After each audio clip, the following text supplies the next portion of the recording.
The Sealed Book.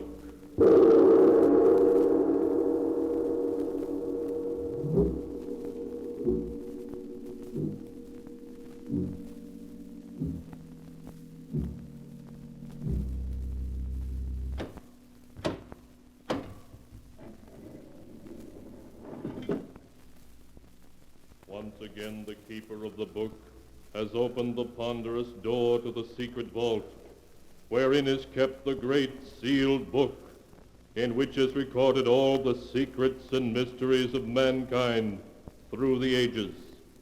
Here are tales of every kind, tales of murder, of madness, of dark deeds, strange and terrible beyond all belief. Keeper of the book, I would know what tale we tell this time. Open the great book and let us read. Slowly, the great book opens. One by one, the keeper of the book turns the pages and stops. Ah, the strange story of a wealthy man who, to enjoy the fortune he had stolen, wove a web of death around those who stood in his way. A tale titled, The Man with the Stolen Face.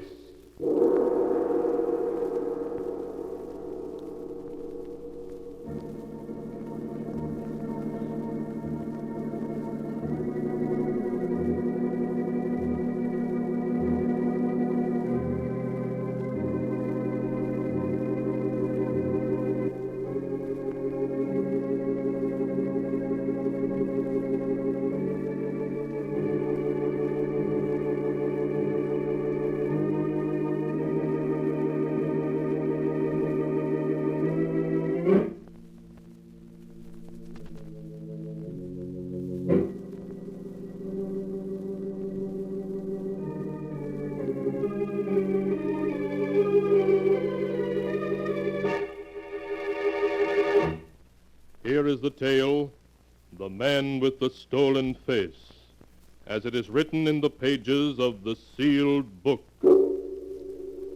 Our story begins in the large, richly furnished office of John Harrington, famous financier.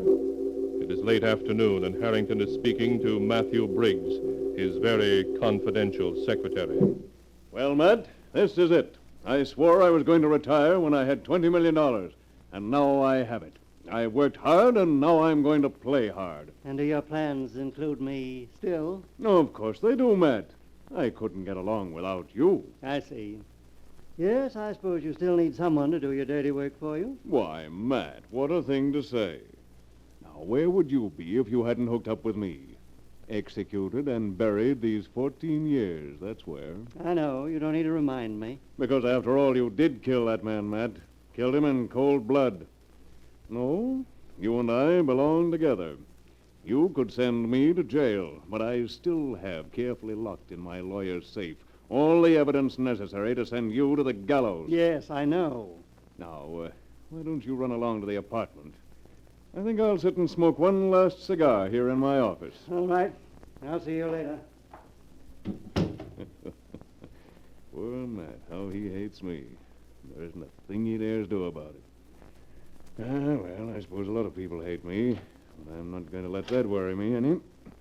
Now is the time for me to enjoy myself, and I'm going to. Fun.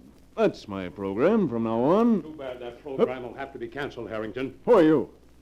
I'm Jeremiah Cole, Harrington. You don't recognize the name, I see. Why should I? I never heard of you before in my life. I dare say not.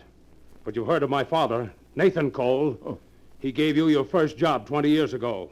Well, what of it? I don't suppose you've forgotten that you got your start by cheating him out of his business. I did nothing illegal. You ruined my father after he'd befriended you and he died of a broken heart.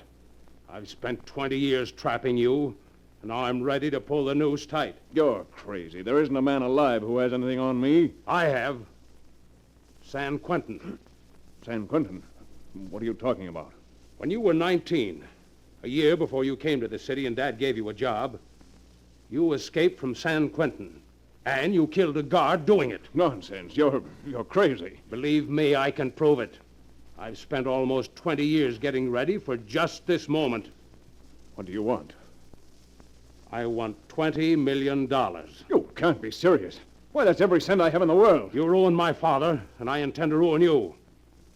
Turn over to me your entire fortune, and I'll consider that punishment enough. No, I won't do it. I have 2 detectives waiting now in the outer office. Do you want me to call them in? No. No, wait. All right. I'll do it. I'll give you everything. I thought that would be your decision. Very well. Just sign this paper. And then you... what are you doing? Take your hands off my throat. You fool. You think I'm the man to give up that easy?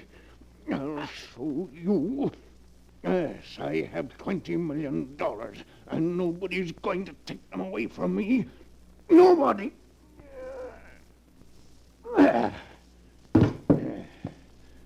Threaten me, would you? That's what happens to men who threaten John Harrington. Now I've got to get your body out of sight. Yes, of course, the vault. I haven't locked it yet. Plenty of room in it for a dead blackmailer. So, in you go. There you are. Now to close the door and set the time clock. And nobody will be able to find you before Monday. As for your detectives outside, there's a back door to this office by which I can leave. You didn't know that, did you, Mr. Cole? There's a lot of things you didn't know, and one of them is that you shouldn't try to get the better of John Harrington.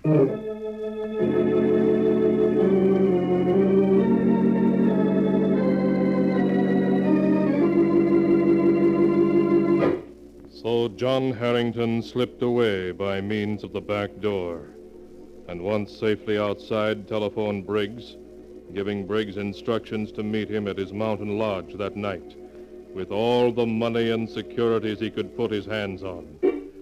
Harrington then made his way by lonely back roads to his isolated lodge in the hills, at which Briggs presently arrived to learn his employer's unfortunate plight. But, John, what can you do? If you've killed this man, Cole, I don't see how you... You're here to help me, not to hang crepe. All right, just tell me what you want me to do. Then listen, we're safe here for quite a while. Nobody knows about this hideaway but you and me. We have plenty of food, and we can stay here indefinitely. Yes, but the minute you leave here, someone will recognize you. That rugged face of yours has been in the papers and newsreels so often everybody knows it. I'm aware of that, so I've got to have a new face. A new face? Why not? I know just the man to do it. Ludwig Muller. Muller? You mean the plastic surgery expert who was mixed up with that gang out in Chicago? That's the one.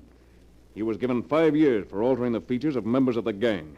Well, he must be out now. That was 6 years ago. Yes. Yes, I don't doubt he could do it, but... I have it all planned out. Now, first you've got to bring Muller here with all the necessary equipment. Then you have to find someone my age and my height who's willing to become John Harrington. Become you? That's insane.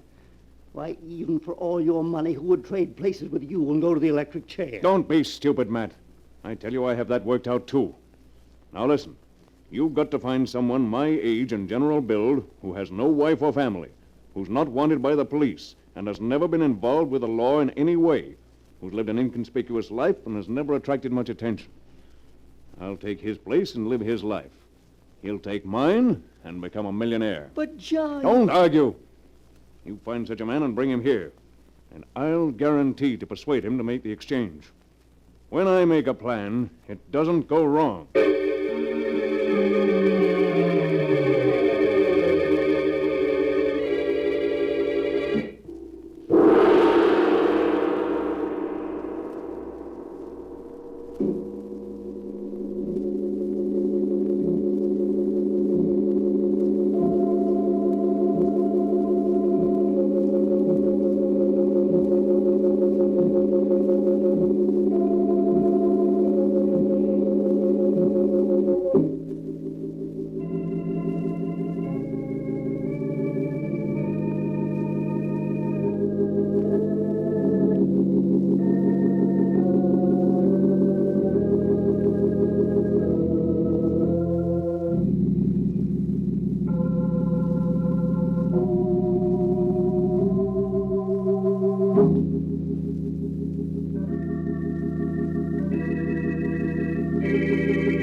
And now to continue the story, as it is written in the sealed book.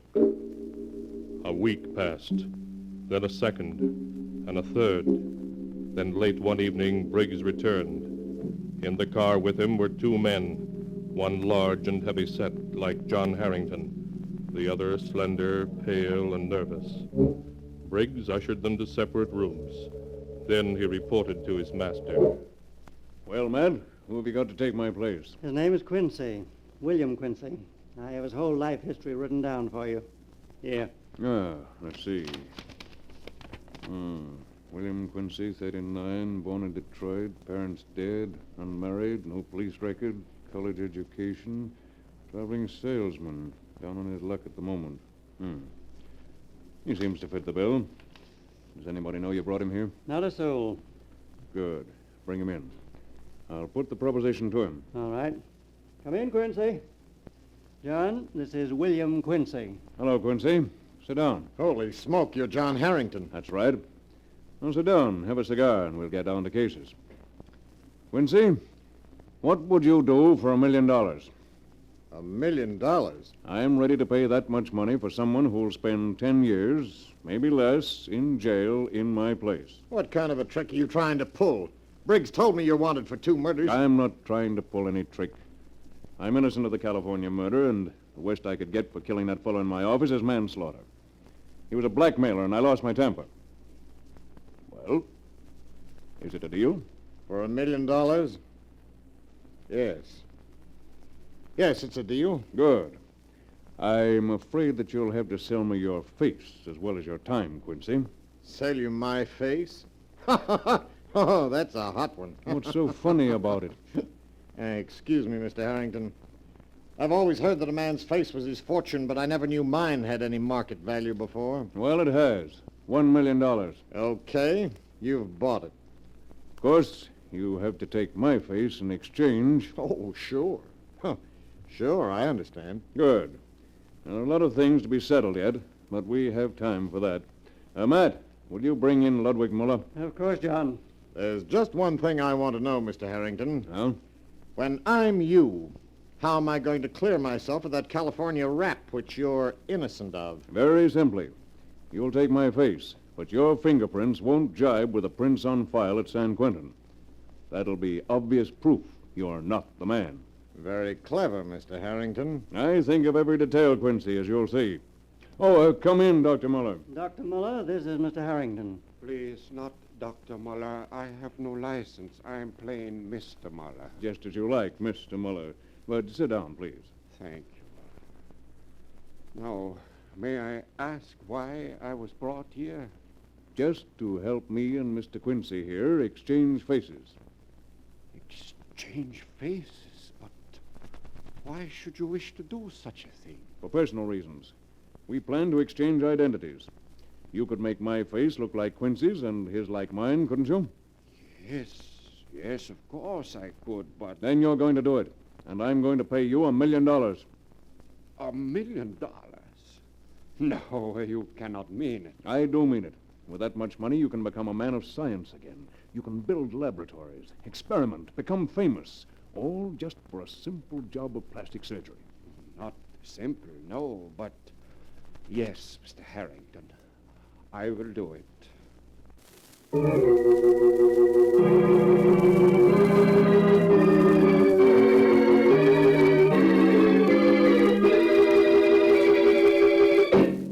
Muller began work upon the two men. Day after day he worked, patiently with skilled fingers, changing their features, making the face of one into the face of the other. It was a long and difficult job, but as the time for the removal of the final bandages came closer, John Harrington was in excellent spirits. Well, Quincy, do you feel ready to take over the role of John Harrington, millionaire? Anytime. I've practiced your walk, your signature. I even know what you like to eat. What are you going to do after you become William Quincy, Esquire? I don't suppose you'll be going back to my old hometown, Detroit, will you? No, I hadn't planned to. Well, take a tip from me. Don't. What do you mean? Why not? Well, there are people there who don't like me. I thought Briggs said you had a perfectly clear record. No, I have, but I quarreled with one or two people. Huh? Nothing legal, but, well, you wouldn't know who my friends were and who were my enemies, so on the whole, it'd be simpler just to give Detroit a wide berth. You're talking very strangely, Quincy. What's behind it? Not a thing. I'm just worked up, I guess. Because tomorrow we're going to see what we look like as each other.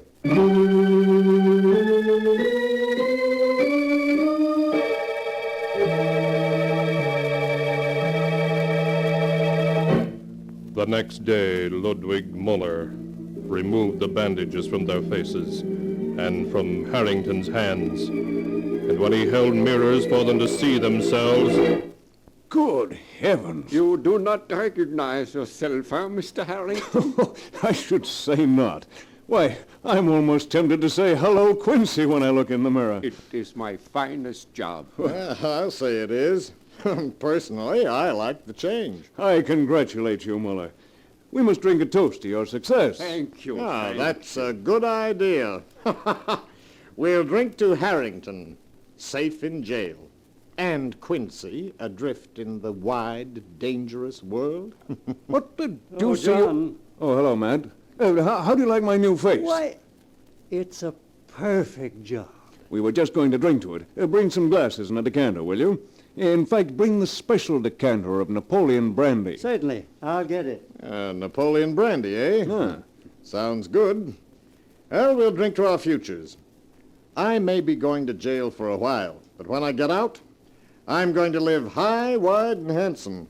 And how about you, Mr. Harrington Quincy? Where are you headed for with my face? Oh, I'll see what New York is like, then try Buenos Aires and Rio de Janeiro. Here's the decanter, John. Huh. Shall I pour the drinks? Yes, Matt, and one for yourself. No, thanks. I never drink. You know that. But, now, here you are. Quincy, Thank you. Dr. Miller, Thank you, thank you. and John. Thanks. Gentlemen, I propose a toast to our collective futures. I'll drink to that. Come on, Doc. Bottoms up. Ah. That's smooth stuff. Now, very good indeed, Mr. Harrington. I'm glad you liked it. Now, if you'll excuse me, I have some business to talk over with Matt. But keep the decanter and help yourself. Today is a day to cut loose. And I'm going to cut. Pour us both another, Doc. Sure. Come along into my office, Matt. Yes, John. Now sit down and let's see where we are. I've taken care of everything I can think of. All transfers of money and stocks have been finished, except for, well, a couple of million. I'm afraid we'll have to let those last few millions go. Too much danger trying to transfer them. But you've done well, Matt. Thank you, John. What was that? Sounded like somebody falling. There it is again. I rather imagine it was Quincy and Muller, Quincy. Matt. The poison I put in that brandy yesterday works fast. Poison. Of course. I only pretended to drink mine. You mean you... Exactly. I couldn't let them live. They knew too much. Have you no human feelings whatever? Not where my own skin is concerned. I propose to start my new life as William Quincy with a clean slate and no witnesses left behind me. Oh. Does that include me too, John? I'm afraid it does, Matt. No, don't move. I have my gun here in my pocket. See? Yes. I see now. I've been a fool, haven't I? I'm afraid so. You should have acted first, Matt, and killed me. Yes, I should have. But I never had the courage. The race is to the strong, never to the weak. Maybe you're right, John. Maybe, but the weak sometimes win, too. This is a joke on me and on Quincy, but it's a joke on you, too, John, because... because... Goodbye, Matt.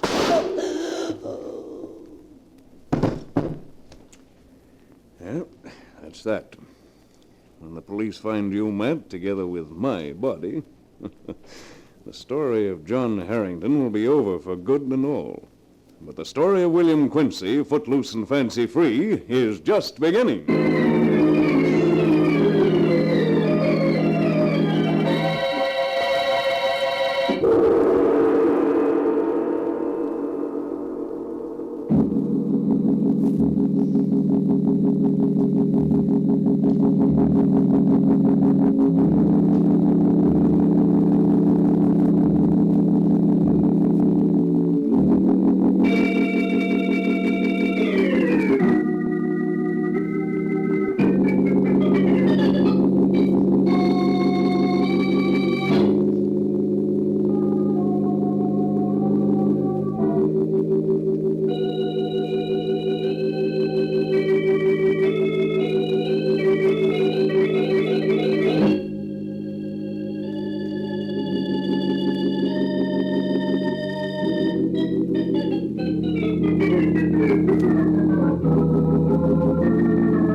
And now to continue the story as it is written in the sealed book.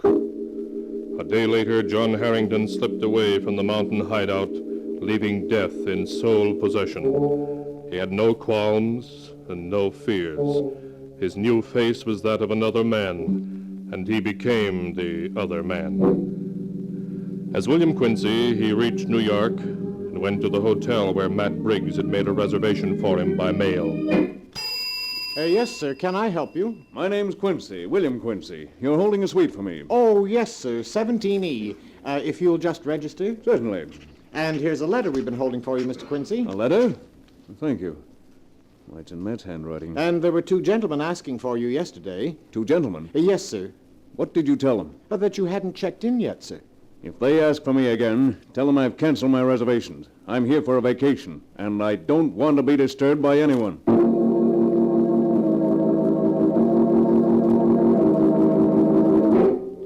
A few minutes later, John Harrington was alone in the luxurious suite Briggs had reserved for him. He stared out at New York with a scowl on his brow, fingering the letter the room clerk had given him. Who the deuce could have been asking for me? And why in the world should Matt have written me a letter? It's postmarked the 10th. He must have written it the day before I... Well, I might as well read it.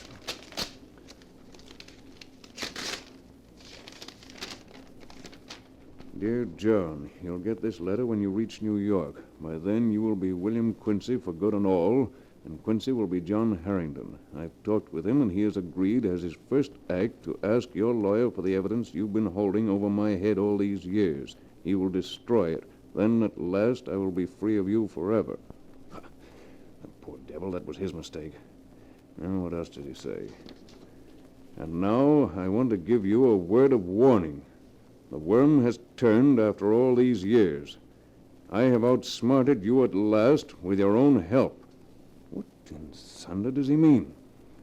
Why do you suppose Quincy was so willing to take your face and go to jail even for money? He had good reason for it. Believe me, he... who is it? Telegram from Mr. Quincy, sir. Telegram?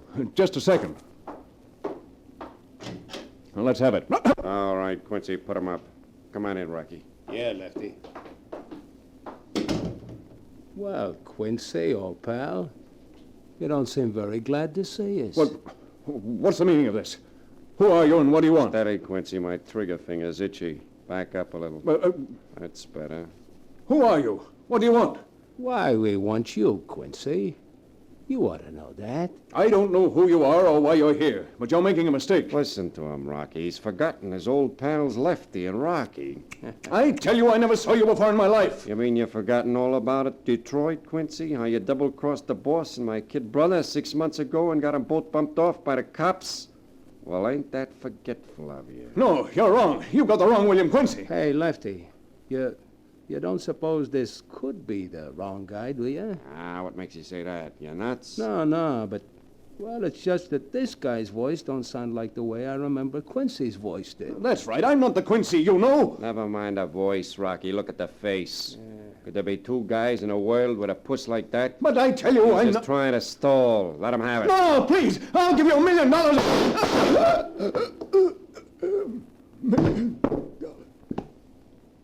Well, that takes care of that.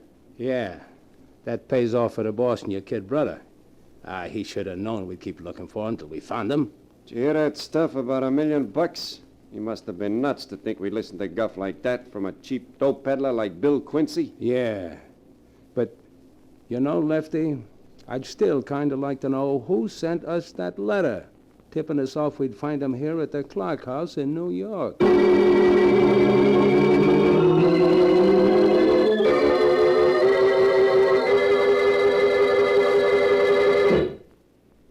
And so ends the tale, The Man with the Stolen Face, as it is written in the sealed book. The plot, which John Harrington had so cleverly contrived to change his identity, led him to his doom at the hands of William Quincy's enemies.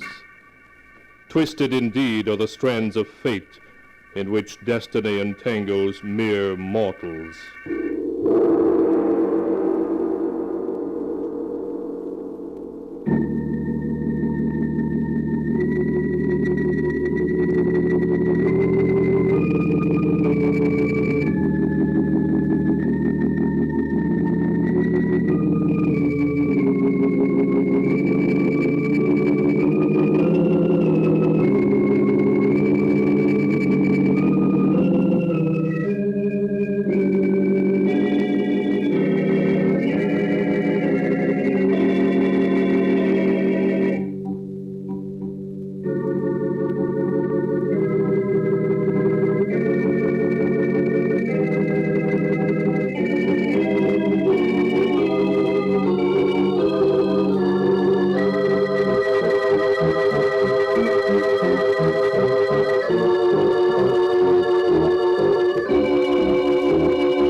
And now, keeper of the book, before you close the great volume, show us the tale we tell next time.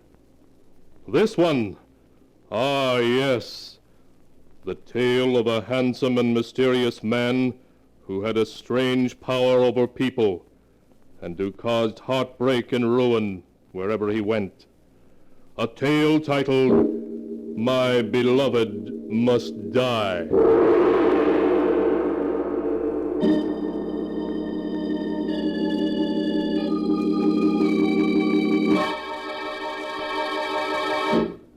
Be sure to be with us again next time, when the sound of the great gong heralds another strange and exciting tale from the Sealed Book. The Sealed Book, written by Bob Arthur and David Cogan, is produced and directed by Jock MacGregor.